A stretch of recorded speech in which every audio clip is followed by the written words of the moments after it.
क्या कोई सोच सकता है कि कल तक जिस डॉक्टर आसिम पर 470 अरब की करप्शन के इल्जामात हों, इंकिशाफात और एतराफ से भरपूर वीडियोस हों, जिसको दहशतगर्दी और करप्शन के गठजोड़ की अहम कड़ी समझा जा रहा हो, वो 50 लाख की जमानत पर रिहा हो और शानदार इस्तकबाल के मजे लूटे?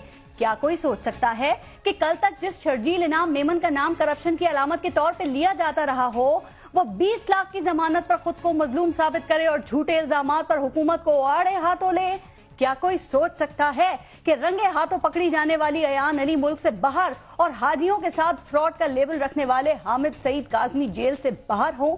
क्या कोई सोच सकता है कि आसिफ अली जरदारी साहब ईंट से ईंट बजाने का ऐलान करके जाएंगे और दोबारा आके तख्ते लाहौर की बुनियादें हिलाने की बात करेंगे?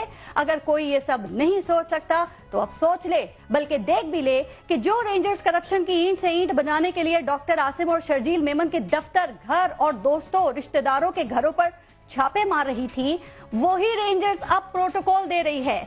जो ताज लूट मार के इल्जामात से उछलते नजर आ रहे थे, वही ताज अब सरों पर पहनाए जा रहे हैं। तो सवाल ये है कि क्या अब भी ये सोच लेना चाहिए कि हमारा निजाम किसी ताकतवर को सजा दे ही नहीं सकता?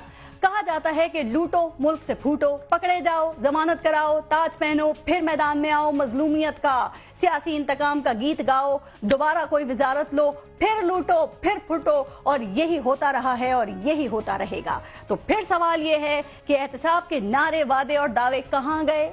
पाकिस्तान के सियासी निजाम से लिपटे हुए करप्ट लोगों को निशाने इबरत बनाने के अज़ाइम कहां गए?